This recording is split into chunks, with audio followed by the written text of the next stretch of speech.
Brought to you by CGTN Europe.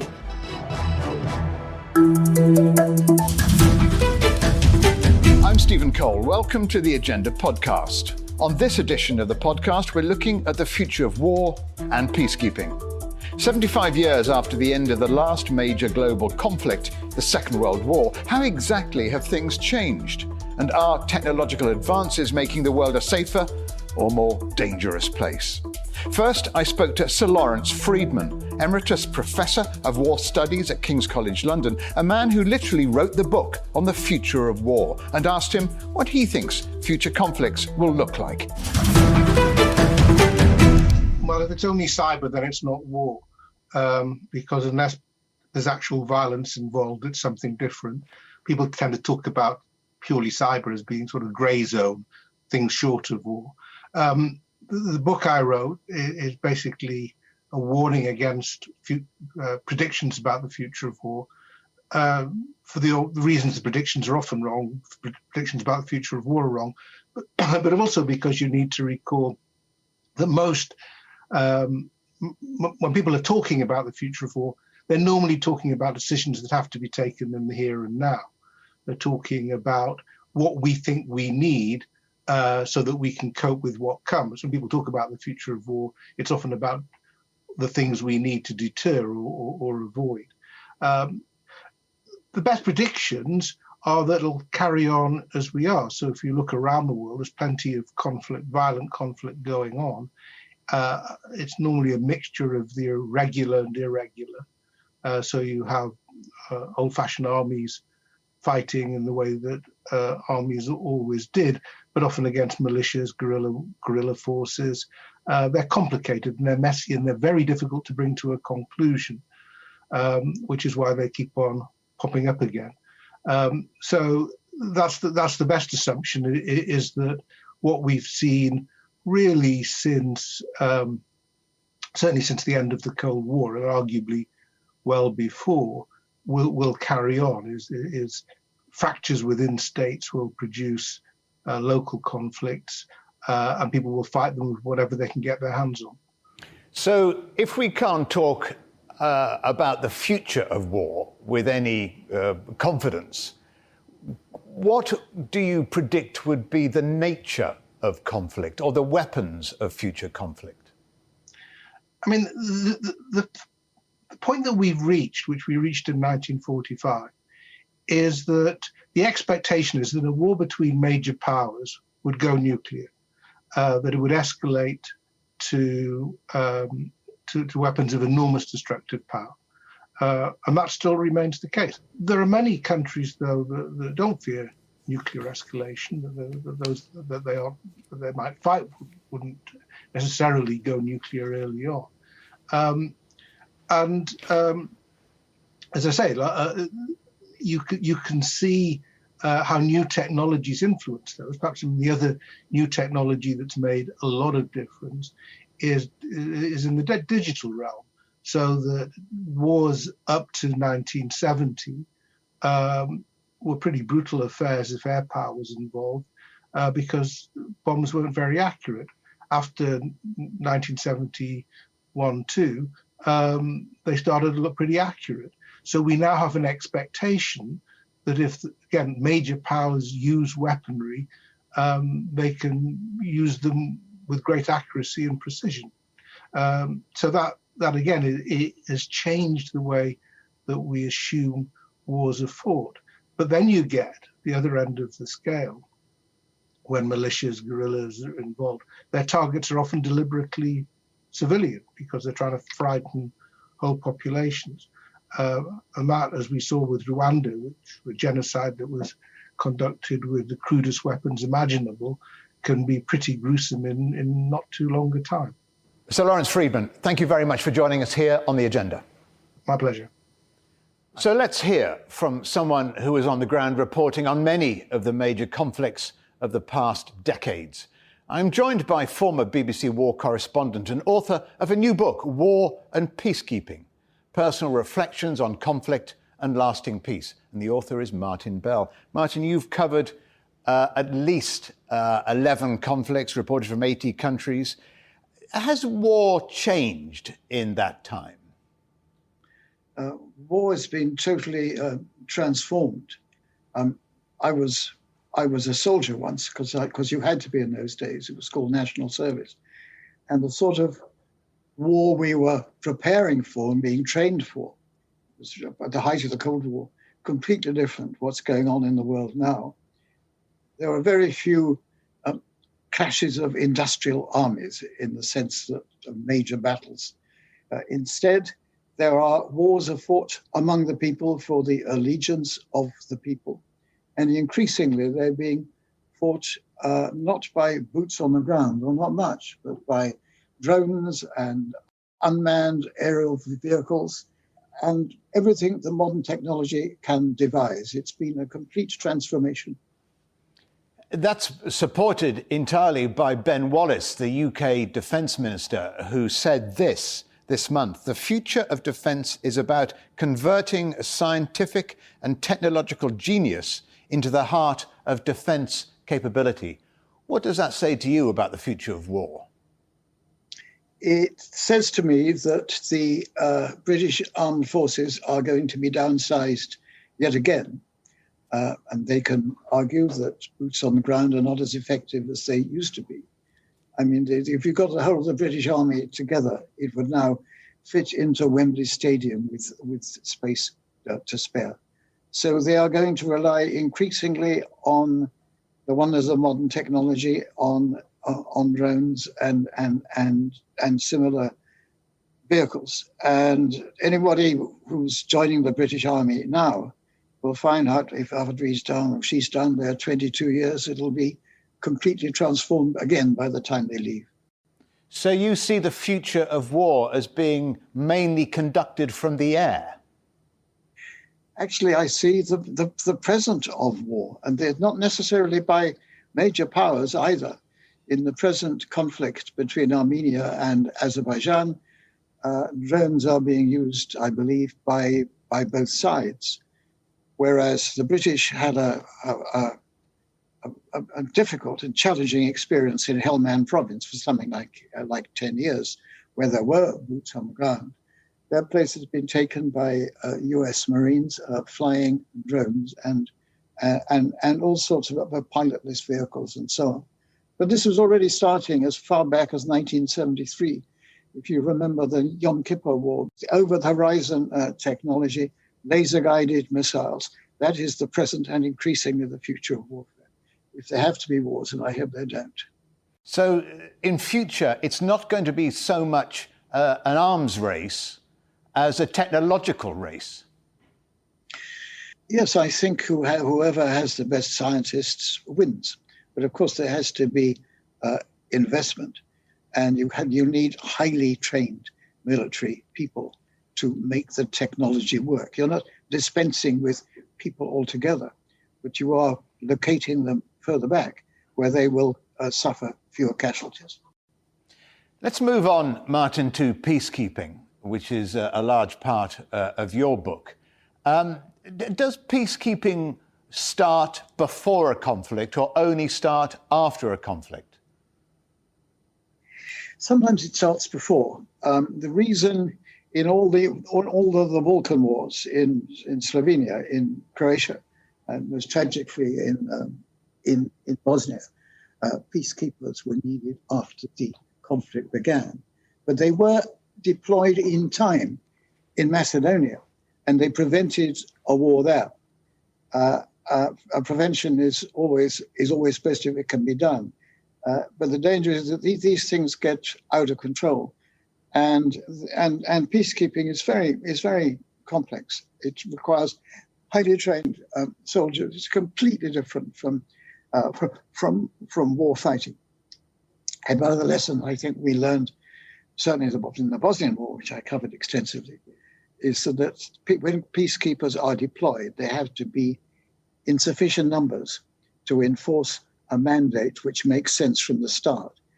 One of the British commanders in Bosnia was telling me that we were just asked to make it up as we went along. So we have learned some of those lessons, and I thought because I've been a witness to these things, the time had come to write some of them down. Do peacekeepers have more chance of keeping the peace if they have the better technology? It takes not only better technology, but a sufficiency of numbers.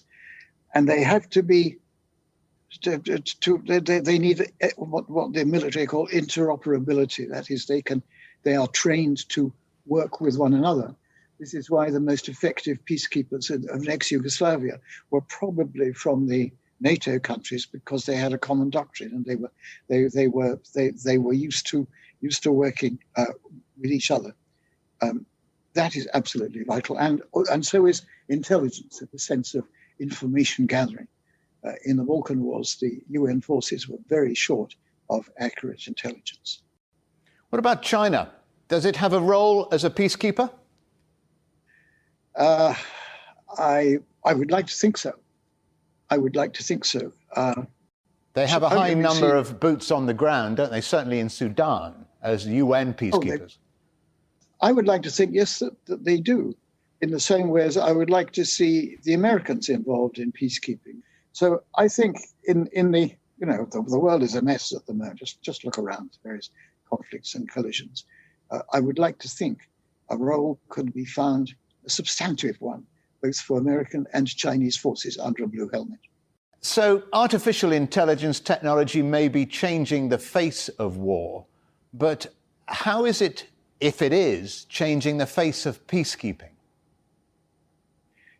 The peacekeepers are always slow to catch up. Their communications need to be better than they have been. There are something like 14 international UN peacekeeping missions around the world, half of them actually in Africa. And in Africa, the circumstances have been very challenging. I think it would be hard to count as any one of them as a success. I mean, I've seen these wars not only as a war reporter, but also for the last 20 or so years, I've been a UNICEF ambassador. So I go to places, or I have been to places like South Sudan, where the failure of the UN mission has been absolutely spectacular. On the other hand, I think that the mainly Irish troops in Lebanon, we've been there for many, many years, they've taken their casualties, but they have prevented small outbreaks from turning into a wider conflict most of the time. So we've heard what war and peacekeeping might look like going forward here on Earth, but what about in space? I spoke to Alexandra Sickings, Research Fellow in Space Policy and Security at the Royal United Services Institute, about whether outer space was the future or already the present of war. It's already happening. I think that, there's a bit of a narrative recently that space is the next warfighting domain and that, we're going to see conflict happening in space. But in reality, space has been militarized since the late 50s. During the Cold War, the US and Soviet Union were looking at various anti-satellite capabilities. And space has increasingly played a role in conflict, in warfighting, through the use of GPS for navigation and precision-guided munitions. So it's already happening, but what we are seeing are new capabilities that are just changing the way that we're conceptualizing the role that space is playing in warfighting. So what you were talking about then, was that Star Wars? Yes, to an extent. And we look at some of the old programs of demonstrations and potential developments in satellites that would take out other satellites, for example. And we are seeing that happening now. But the new context is more actors. It's not just the US and the Soviet Union at the time. We're seeing China and India and others starting to engage and increasing their military space programs. So it's a change in how that balance of power in space is happening. In what respect? It's just making it much more complicated. With so many different actors, you have all these different intentions and different power plays and how they're trying to create the perception of their space power. And at the same time, we also have an increased commercialization of space. So a lot of commercial actors like SpaceX, like Amazon, increasing the numbers of satellites in orbit by magnitudes. And often their capabilities are in some ways overtaking state capabilities. So again, more actors, they have different interests in space and different benefits that they're gaining from that. So the discussions about how everyone acts in space are just much more complicated. So the likelihood for confrontation might come because of a conflict over space in space, rather than reflection of something happening on the ground, on Earth? Potentially, but you can't own space, so you can't have sort of sovereignty in space.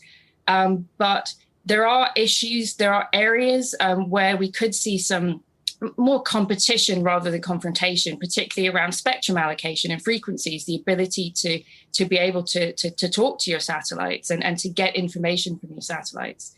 I think one of the big problems is that understanding what's happening in orbit is very difficult. We can't always see 100%. So potential confrontation could come from a miscalculation and a misunderstanding of an incident, of something that's occurred. So if there is a miscalculation, hopefully some form of peacekeeping would be added to the mix. Is the UN geared up for peacekeeping in space, or any other countries on Earth? No, I mean, the ability to really regulate and monitor or manage what's happening in space is very difficult. Apart from the Outer Space Treaty, which is very old and it was very much a product of its time, there is a huge lack of regulation and law in space. And what we're seeing, rather than treaties and agreements, are more responsible norms of behavior. So understandings of what it means to be a responsible actor in space, because everyone relies on it, and everyone needs to contribute towards keeping orbit sustainable. If we have confrontation in space, we have conflict in space, we could see a huge proliferation in space debris and potentially the inability to continue to use orbits. So a lot of this, as I said, is much more about power projection and assuring access to space assets that support military operations on the ground, rather than necessarily a shooting war in space. So in other words, we should be looking at space as a possible place for better future cooperation than global conflicts. Yes, I think we have seen that throughout the history of space, and even if in military terms we might see Russia, the US might see Russia as an adversary in space, we have also at the same time seen cooperation, through the International Space Station. So that sense of cooperation, I think, can lead into other areas of space. And at the same time, it isn't in anyone's interest to have full-scale conflict in space, as I mentioned, particularly because of the debris issue. So we're seeing this move as well from the kinetic anti-satellite missiles that destroy satellites to non-kinetic means, to how you can just degrade or disrupt the information that you're getting from space to affect operations on the ground, rather than move that conflict into space. So many uncertainties in space then, but also so little legislation as well, or regulation. Does that need to be changed? It does, but I think that it is incredibly difficult to get those agreements that all countries will come together.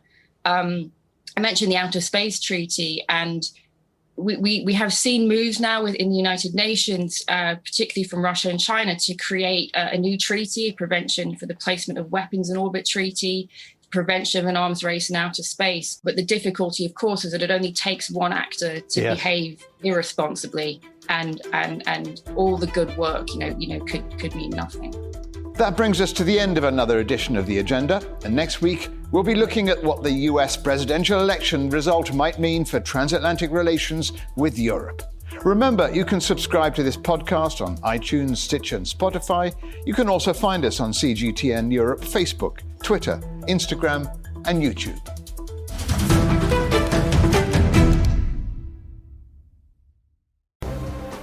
The most interesting questions. Are there other living beings beyond Earth? Will man or machine be in charge? Great question. Always have more than one answer. Well, hold on. Let me just draw up a list. and always come from more than one person. That's where the credibility lies. The concept of having a machinery which is alive and evolving didn't wait for us. The end of inequality of incomes and wealth around the world, can you imagine how difficult that is at the moment to achieve? Every episode, Stephen Cole, Murray Beveridge, and some of the brightest minds out there shed light on the answers to some of the most intriguing questions. There are two ways of looking at this. Machines can't really discriminate between civilian and military targets. The Answers Project. Maybe we need to just look at this in a bit more detail. Extraordinary claims require extraordinary evidence. The Answers Project, a new podcast from CGTN Europe.